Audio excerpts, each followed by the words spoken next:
We all know how powerful knights have become on the tabletop. Actually, I'm making a bold prediction. I have recorded this weeks before the Knight Codex has dropped. I don't know when I'm going to put this video out, but that's my bold prediction. If not, please forgive everything else I say. No, I'm just kidding. Chances are, from the previews, Knights are looking great, so I feel like I can say that without having to backpedal by the time this video actually drops. Now, if Knights become the menace that they may or may not be, you're going to need ways to deal with them. Nothing can deal with them better than a 20-man blob of just duders, but if you want to do it in style, I can think of no other way than the Tau Tiger Shark here that you can see. This has been completely redone. A very, very cool looking miniature that is this picture, this 360 that we're doing right here, definitely beguiles its actual size. This thing is huge. If you've seen their smaller flyer, which we've reviewed here in the past, there's some in kind of depth shots. There it is. If you've seen this one already, we have shown this completely redesigned with computers, slots for magnets, all that stuff. Wait till we put this together and we show you exactly how big it is. There's an idea. Now you're already starting to see, holy crap, that is a duder on the ground. How big is this miniature? Well, it's big. I'm prepared to go the distance here. We're gonna get it together. Let's add it to our cart. I can't wait to show you how cool this miniature is and how good. Whoop, we don't need to. Well, actually, you might need to, because you can actually field 2 in an 1850 list, and chances are it will drop 1 knight per turn, or will put a hurting on anything bigger for sure. Keeping it real on the paint table you see here. I don't know what we were working on. Probably gearing up to get our custodies done before the Imperial Knights. I can't even remember a time I wasn't recording video. So here is the Tiger Shark. Finally came in, 165 pounds. That's about $250 out the door, all taxes and everything here in the US. So it's not cheap by any means, but compared to stuff like a knight or 2 knights, well, it's comparable, and it is a boutique item that, you know, can kind of finish off your army. Now, while Tau doesn't have Titans per se, you could argue that the Supremacy armor is a Titan, but is it really? Traditionally, their Titans were large ships, which is, you know, still something we see with the Manta, the Tiger Shark, the Barracuda, you know, the smaller ship we showed you earlier. So that's kind of cool to see. Now, Forge World, like I said, their kits have gotten better and better. Design-wise, everything's done with computers, slots for magnets, especially their packaging. Everything comes in a box, bubble wrap. Now, we've already cleaned in our Sonic cleaner and gotten all the mold lines and everything, or not the mold lines, the mold release off of all of the pieces here, but I just wanted to leave it back in this to show you all how well they really package stuff. And then anything that's small, it's going to come in a little baggie, it's going to come in there, because if you're spending this much money on an item, you want it to be good quality, right? Now, there's an indicator of exactly how big this base is going to be and how big this model is going to be. That base, I don't even know. I think this is the 160 round. I have to double check. But it is ginormous, so I'm already like, uh-oh, what did I get myself into here? How hard will it be to assemble this bad boy? Well, I'll tell you what. Let's get out the instructions here that aren't buried under a pile of resin and break it down. So this is a really nifty little pamphlet here. I hadn't seen this kind of format before. Definitely computer designed, of course, or computer assisted design, because you have your exploded view here, your parts view, as they like to call it, component view, legend, assembly. How many parts is it to put together? Only 10 parts, okay. Or only 10 steps. That's interesting. All right, well, tons and tons and tons and tons and tons and tons and tons and tons and tons of pieces, but they all look to be very similar, very the same. Smart missiles and such down here, or the option for smart missiles. The main heavy rail rifles right there, you got to pay for 2 of them in your points.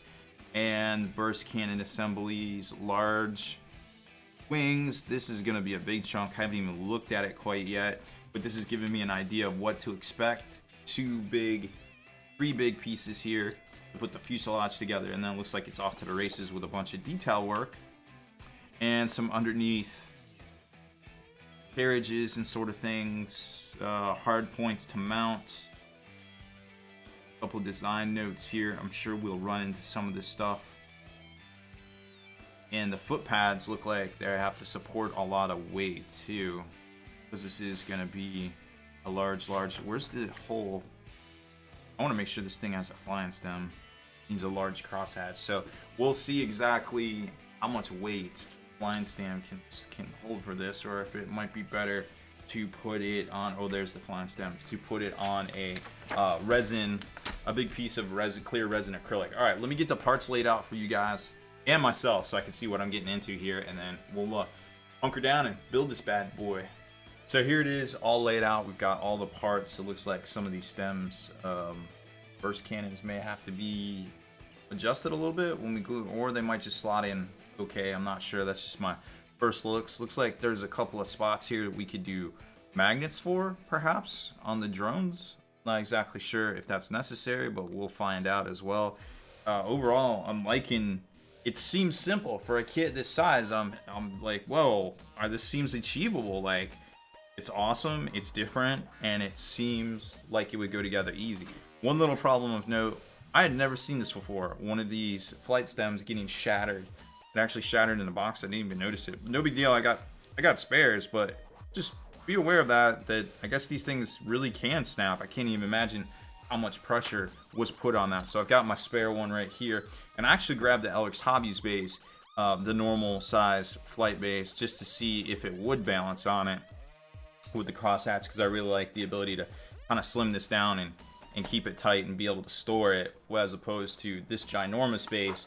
This is going to become a storage nightmare right here. So maybe even there's some potential here that I could glue this base and then maybe do some sort of, texture around it, just to give it a little bit more stability to the base itself, with a little bit of spackle or something like that, or grit, and then put, some texture over top of all that once it all dries, just to get it the same level here, or maybe even a little bit of styrofoam. But I think epoxy sculpt or something like that would definitely work and give you a nice solid base that you wouldn't have to worry about your miniature kind of falling over, and then you could still lock it into this, assuming this will lock into here and there isn't any tolerance issues. So that's my engineering update right now for this, until I get in here and I start really digging in and kind of seeing what makes this thing tick.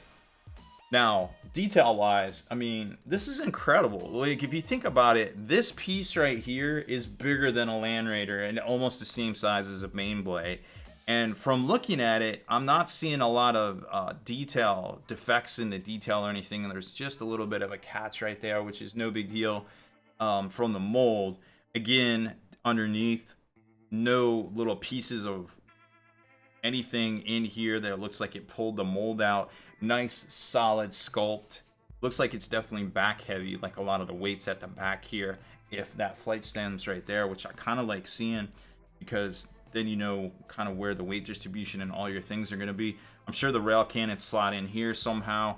Looks like you can do a little magnet tech with the hard points.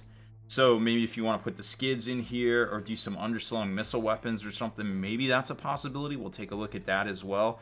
I remember Forge World saying something about this was one of the kits they designed in mind with magnets. However, I can't comment any further until we get into it and really start looking at it. And I mean, for surface area this far from Forge World being completely smooth and everything like that is really, really eye-opening, because believe me, I've been putting these kits together for like 15 years. I've seen terrible things. I've spent hours and hours and hours and hours and hours and hours trying to get something to work. Past years with the kits have been a breeze. It's been amazing. I love it, love it, love it. Can't say enough good things about the detail. Then the wings here definitely look pretty good. They look to be on plane. They look like they actually did some of the work here to shave some of these areas off. And the sockets for the drones and the different things back there all look good to go. Detail wise, on the rest of this stuff, it all looks very towy. It's hard to tell. There's a lot of flat areas, which would obviously be underneath the model itself. So I'm not gonna quite judge all that yet. But so far, so good. I'm liking what I'm seeing, and can't really. Yeah, I just want to dig in. I'm trying to talk, but I really just want to dig in and start working on it. So let's jump right in. So here's a little fun fact for all you folks out there. Now, if you ever see any sort of discoloring or something like that, I didn't realize it. Let me get there so you can see it. I didn't realize it when I was showing you these wings. But you see this discoloring right here? It almost looks like it's a liquid kind of spread out. Like if you ever drop a drop of water on a piece of paper and then put like food coloring or something in it. very similar to that, and it kind of spreads out all through this piece. It's actually all mixed in through a lot of this here. It almost looks like a leaf picks up some sort of food color, and then it goes through all of its veins and everything inside of it. This is part of the resin process. Forge World is rumored to use some resin product called Smooth On, also in their molds as well. 10-to-1 are RTV molds and 10-to-1 resin. It's called color cast, I believe. And to get this color of this resin, actually, it doesn't come like this. It comes white normally. To get this color, you have to actually use food coloring. Well, not food coloring. Food coloring for resin. They call it color cast. And this right here, it's a 2-part thing, or 10-to-1, or you mix certain drops and certain specific formulas to get a certain color. One of them being a dark color here. So I think what happened was with this resin is that it actually did not get mixed right. So while that might have happened, that's just the coloring. The resin itself got mixed correctly, because we're not seeing any issues here with it seeping out or anything like that. There's no problems with that. So it's just the coloration, which is a different process, probably went awry here. So if you ever see that, and this is the first time it's ever happened on his channel, you kind of know what exactly that is. Now, maybe they'll replace it because of that, maybe not. Maybe there's some, some sort of bad assembly stuff in here, maybe some internal deficiencies that I'm not aware of, but right now I'm not seeing any of that, and no resin seeping out, so I'm good to go. Now let's talk about the size of this. This is ridiculously huge. This is 3 Bane blades wide, folks, and it's light. It doesn't even weigh 1 Bane blade right now in my hand. It's ridiculous. Like, I love their technology, how they were able to kind of make it small, make it flat, make it hollow. Now I'm sure it's going to get heavier when we put those heavy rail rifles in there, but so far this is blowing my mind. All right, so far still impressed with how it's going together and the detailing. It was actually very easy to slot in all of these engines here. They're all basically, you can figure it out just by the notches on them, but looking at the instructions, it doesn't leave any questions or anything like that. They slot in pretty good and give you this really good depth on the back here. Incredible looking engine nacelles right there, engine nozzles, just begging to get some crazy airbrush work done on them. So I'm going to finish that up and jump to the next step. Now this was kind of interesting when it comes to the little drones. This is the chaff launcher here. There is places to put magnets if you want, because who knows, maybe they'll come out with some extra stuff, but the tolerance here allows it to actually just kind of snap together, which is really cool, because once you add a little bit of paint, it'll be good to go. The same thing with the wing tip turrets here. So turret drones, these actually move and point down, but because the tolerances are so tight, you could use the magnets, I suppose, if you want to take the time to go ahead and do that, but these actually just kind of pivot down and lock in. So I'm not going to do any of the magnet work today. I'm just going to kind of leave this loose to mess around with. Now, unfortunately, the burst cannons are a hot mess. I'm going to have to get out the heat gun and kind of work those together with up into the holes, and there's a little bit of gapping issue. Nothing that can't be fixed with a little bit of time. Unfortunately, we just don't have that. I just want to get this thing knocked out. But besides that, so far, still very much impressed with this. Okay, I left the antennas off the bottom just for this reason, because I wanted to see how the undercarriage worked, and I'm actually continue to be very impressed by Forge World and their new design. First off, you can see the horizontal lines. Well, maybe. You can see the horizontal lines right there in the glare. This is 3D printed, the master, and then of course cast in resin. It doesn't come through on the side because they're obviously using a very expensive printer, rapid prototyping or some sort of thing. But either way, we don't know that that's not happening, let's be honest. But the fact that that is happening tells us that they can do all sorts of cool stuff like what we see right here. Now, at first look, you can see the pads. And this is the back skids. Now, it's very important that your back skids get these 2 struts right here. The front skids get the single strut. And what's cool about all of this, regardless, is that the struts go in the front right here and then lock in and will support the weight. but there's a hole for magnets right there and right there that's really gonna come through clutch, because the little, if you don't want to put the magnets on, or if you don't want to put the feet on, you can just lock in these little cover plates that they're a little fiddly. These ones, well, maybe these ones don't fit either. They're a little out of tolerance. Maybe they just need to be shaved down a little bit. I'm actually not sure, but in theory, that magnet is going to be the same as the one right here, and it's going to lock in. These ones in the back are, I don't know what's going on with them. They don't fit flush. They should, because there's a little notch right there for the door, but maybe that's perhaps just a little bit of filing down. Again, nothing I'm not alarmed by this. I can fix this. We're just not going to do it today for this. We are going to put the gear together and show you how cool that looks here in a second.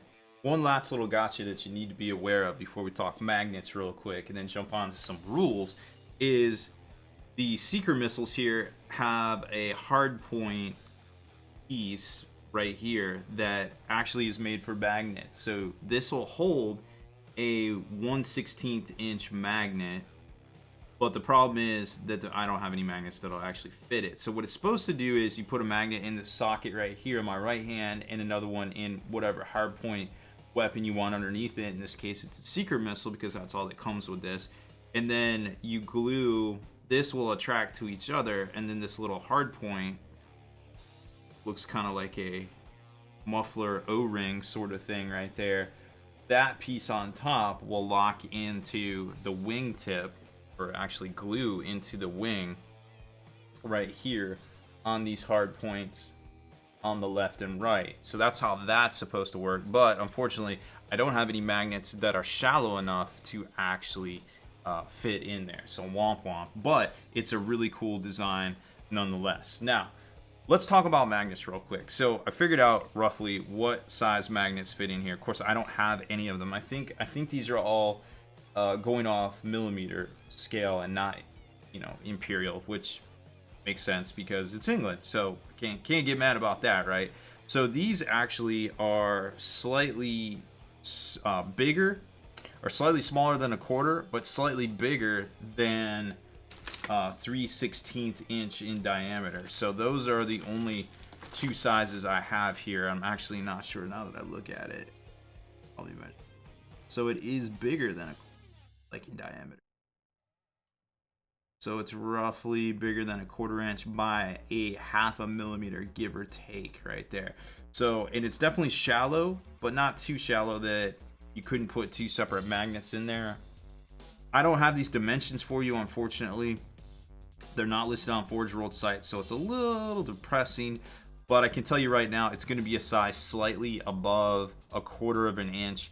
And I would say the normal depth on a 1/4 inch is 1/16, which I can probably look at that and eyeball that and say that is good to go right there to be 1/16 inch depth. So do a little bit of conversion work and you can find that one on the little sockets here for the hard point. Like I said, you're going to want 1/8 inch magnets by 1/32 deep, believe it or not. It's that they're that shallow, not 1/16 inch. And then of course over here, this is going to use the same magnets all the way around on your skid, your landing gear, hard points, so you don't have to worry about any of that right there. So those are pretty much all the magnets you have to buy. Here, these are the chaff launchers. These are going to be a little bit smaller, but at this point I just kind of stopped measuring them because I didn't have any of the sizes, so I doubt I have any of the sizes, unfortunately.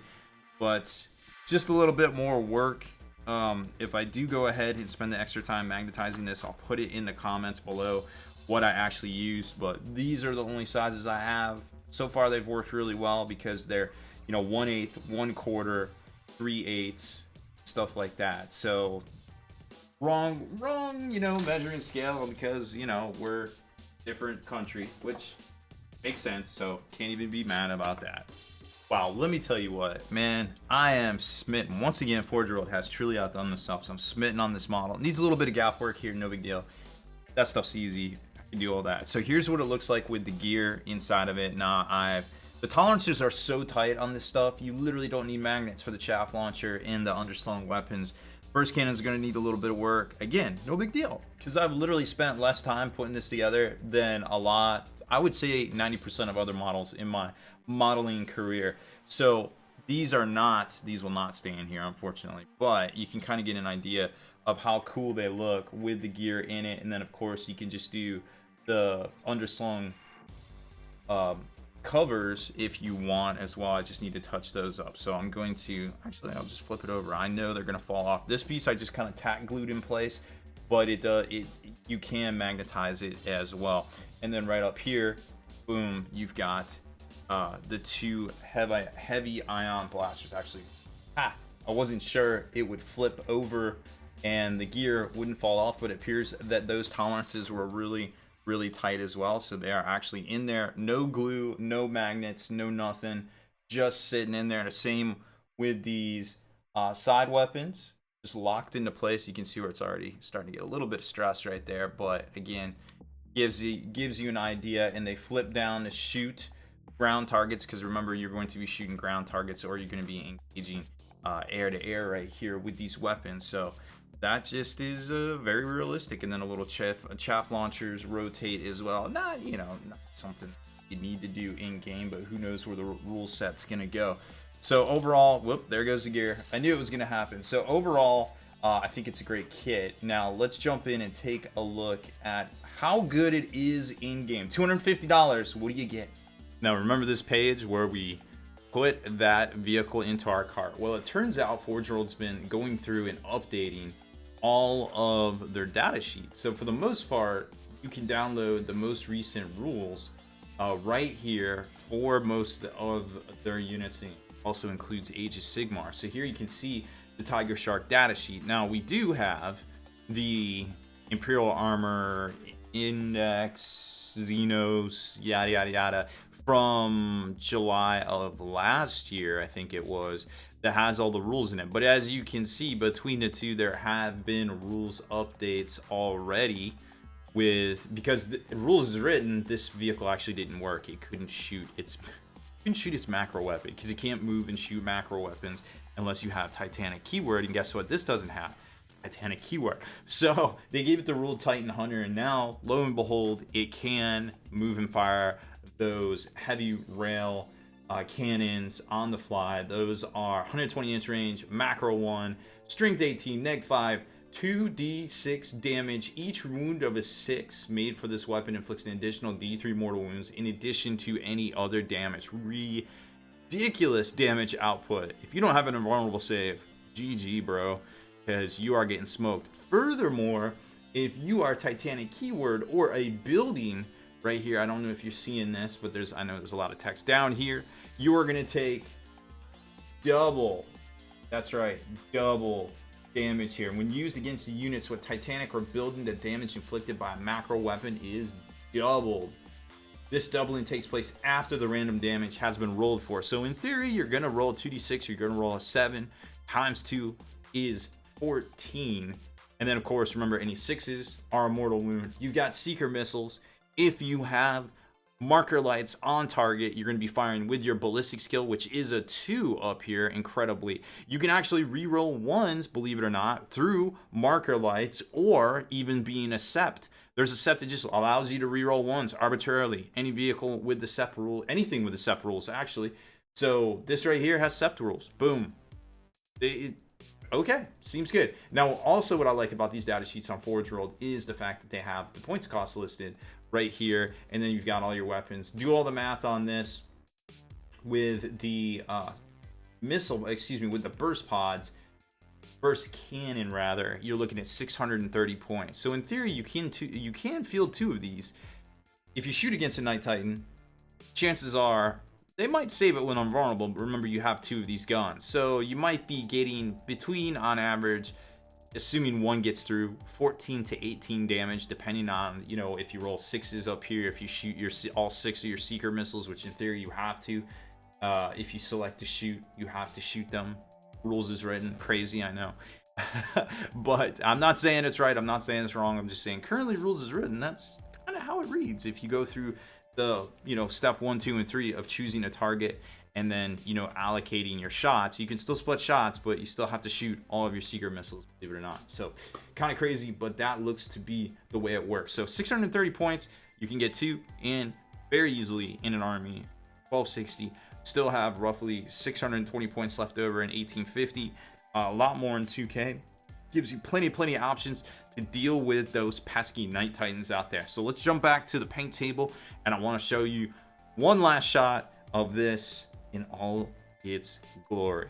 Believe it or not, right now I have this on the tiny flight stand base, not the large base it comes with right here. But it does wobble a little bit, so just be aware. You might want to put a little bit of blue tack on the underneath in the cross patch, the cross member. Oh, there goes my cannon. It is pretty well recessed down in there, so it is going to give you a little bit of strength. And maybe this flight stand is just a little buster, but I would put a little bit of poster tack down in there just to give it a little bit more kind of grip. But it seems to balance for the most part. I'm just kind of worried about the tolerance. So that's definitely what you want to do right there. Like I said, you could glue that down to the large base itself, but hey, who knows what you actually could make this work as far as some sort of scenic base or something like that, just to make it because transporting is already going to be a bear because of its size right here. Let's get the idea of exactly how 15 inches big by 11 inches long. In comparison, the Thunderhawk has a wingspan of 19 inches and a length of 17 inches. So it's just nestled inside of a Thunderhawk. Actually, you could fit 2 end to end inside the footprint of a Thunderhawk. How big is it compared to some of those other models out there that you might know? Well, here's a Rhino, just to give you an idea. And if you know if a Rhino is that big, that it definitely is at least 2, if not 3 Bane blades wide right there. So very cool, very large model, and I was very excited to work on it. Thank you for watching this. I had a lot of fun with this. A little bit more work to do on it, but we'll let it be and see if anybody wants to scoop this one up over on our Patreon support page, where we put stuff like this up for grabs to all the great supporters over on there. So if you like these type of videos here on the channel, make sure to work out those hobby muscles, hit that subscribe button, and turn on notifications so you can be the very first to like and comment on all our videos.